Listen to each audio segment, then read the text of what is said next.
Hello, good evening and welcome back. So finally there are going to be changes to the law to stop these terrorists making attacks after they've already been imprisoned. Well, I say finally, it's actually going to be on the parliamentary agenda in due course.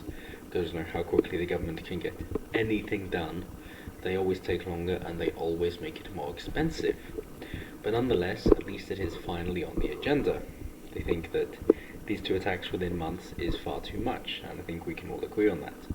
So, they're essentially saying that their intel is adequate, but the punishment and protection of the people is inadequate. So their response, instead of deporting them, which would be the best thing to do, is to say, oh no, we're going to have to keep them on longer, and we're not going to suspend their sentences so soon, as in they cannot leave before they have served more of their sentence. Instead of being half, which would be their automatic early release, it's going to be 2/3, and with the approval of the parole board, so it does need manual review and it isn't just an automatic release. And they say it follows 2 attacks by men convicted of terror offences in recent months.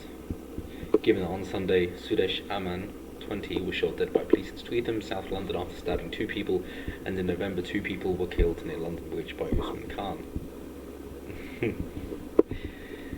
We will get to the elephant in the room. Mr. Buckland said the latest attack made the case for immediate action. Well done.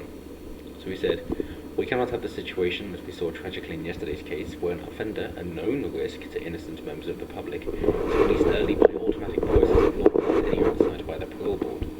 He said the new legislation would mean people convicted of terrorism offences will no longer be released automatically after they have served half of their sentence.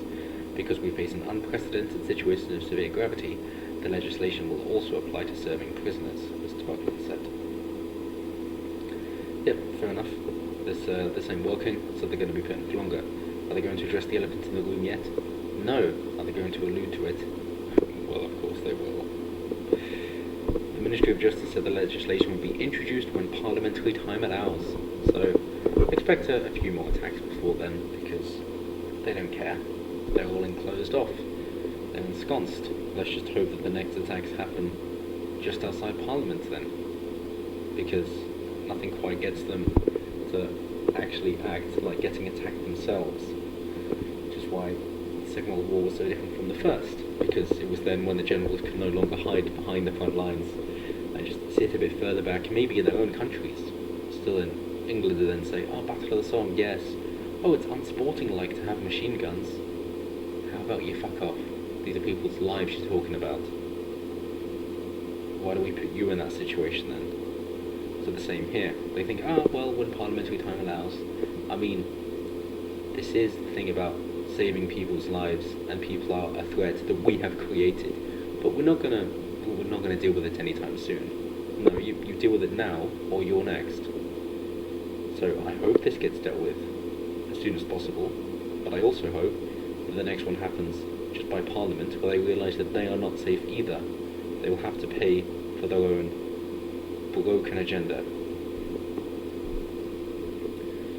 So the government will also consider making new legislation to ensure that extremists are more closely monitored on release, and will review whether the current maximum sentences for terrorist offences are sufficient, or, just deport them straight away. Your way of doing things is not similar to our way of doing things. You don't wish to assimilate, you wish to keep your country's culture, your religion's culture. Fair enough. Let's not get all imperialistic and saying one culture is better than the other. Let's just put you back in that country and you can prosper over there, because we all know that all countries have equal prosperity, seeing as all cultures are equal, except obviously they don't, because some cultures are objectively better than others. That's why they want to come over here. Human rights group Liberty described the government's actions after recent terror attacks as a cause of increasing concern for our civil liberties. What a cunty way of saying people are dying.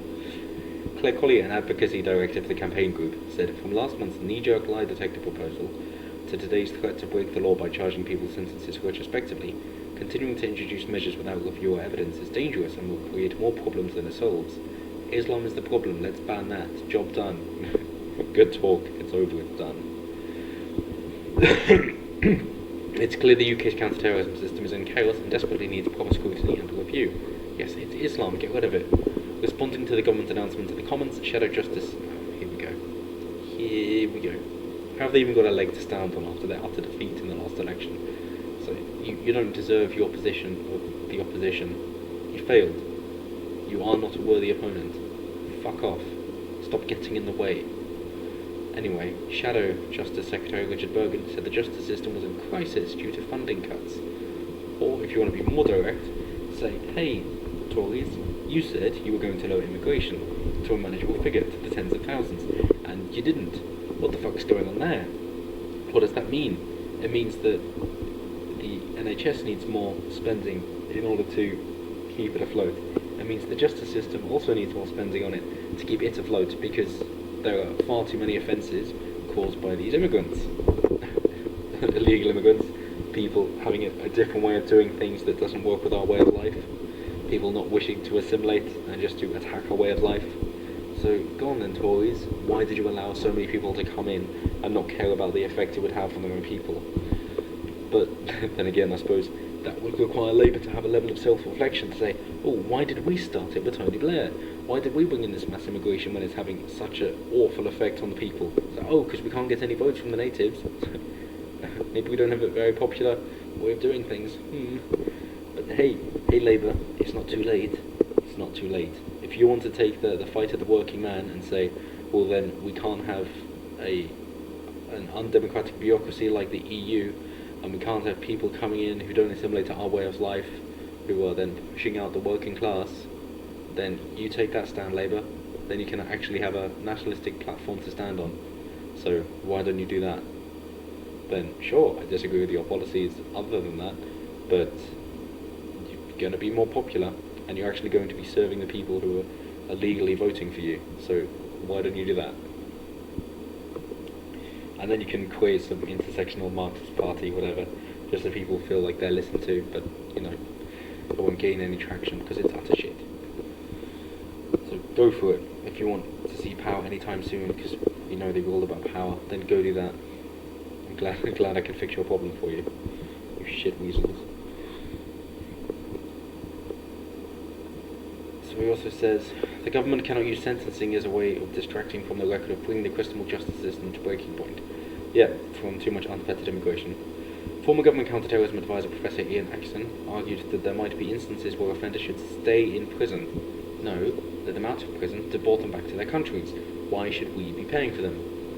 For decades. In fact, they even say, maybe indefinitely. Seeing as he even said there will be some people for whom that ideology is bulletproof and there is no way we can get inside that, then let's not try, let's send them back, job done. Or just offer them a one-way trip to any broken Middle East corrupt country that they want to go to, because it assimilates to them more. And if they can't pick one, let's choose Pakistan. If there are people who are absolutely determined not to accept any intervention that will change that toxic mindset, yes, they should be in prison, and if necessary, indefinitely. Oh hell no. Oh hell no. If you take the cost of college compared to the cost of prisoners, evening it out considering term time and during the day, only a few hours of the day instead of 24/7, then there is some difference, but it's close enough to say that college is more expensive than prisons if you don't take it into account. So yeah, we don't need to be doing that, because again, that's just more welfare. To say somebody can come across, inflict their way of life upon us, and then we take care of them. Oh hell no. If you go somewhere, go, I'm not really a fan, it doesn't gel with me. You don't stay there, you leave. If you go to a group, let's say you're an adrenaline junkie, and you go to a book club or a knitting club, you're going to find these kinds of people are maybe too intellectual, or maybe too boring, just not excited enough, this isn't moving quick enough for me, I'm not a fan of it. You're going to leave and go find somewhere else, which is perfect. You're not upsetting them, they're not upsetting you, you're all happy. Instead of saying, okay fine, this book reading, now it's all got to be about adrenaline junkies as well, and this knitting, we all have to do this on tight ropes while bungee jumping. No, that's not going to happen. And people understand that in smaller groups, but for some reason, once you once you make that group the size of a nation, it suddenly becomes racist, xenophobic. So no, we wish to protect our way of life, take the good things and leave the bad things, because we get that choice. That's what we want to do, just like we do in any other group. Just like we do in letting people into our homes. The analysis, not worth reading, who cares? I mentioned more about the surveillance, even though it's only 3 people. And at present, for the numbers, they say the so-called counter-terrorism bill would also ensure people convicted of serious offences such as preparing acts of terrorism or directing a terrorist organisation spend a minimum of 14 years in prison. I don't think this is targeted enough against Islam and is easily moved out to people like Law and Southern for just speaking, so I don't trust them at all. There are currently at least 74 people who are jailed for terror offences and subsequently freed on licence. Okay, so you're saying 2 people then in the last couple of months out of 74. So in that case you're saying about 3%. It's too high for me. There were also 224 people convicted of terrorism offences in prison from Great Britain, most of whom must be released at the end of their custodial sentence. Released if they want to go back to their country. Job done. If they're born and raised here, we already know they'd rather join ISIS. We already know that 3 times as many British Muslims have joined ISIS than the British Army. So I think that's pretty obvious. And of course you have the myth of the moderate Muslim anyway.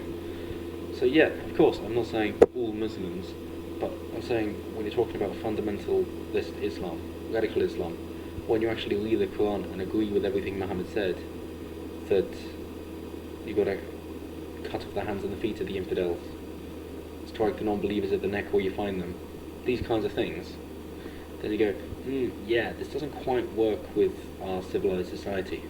So if you want to live that way, go somewhere else, because we didn't make this great nation on those backwards practices, and if you repeat someone's actions, you repeat the outcome, and we don't want to end up like you. That's why so many more of you are coming here than we're going there.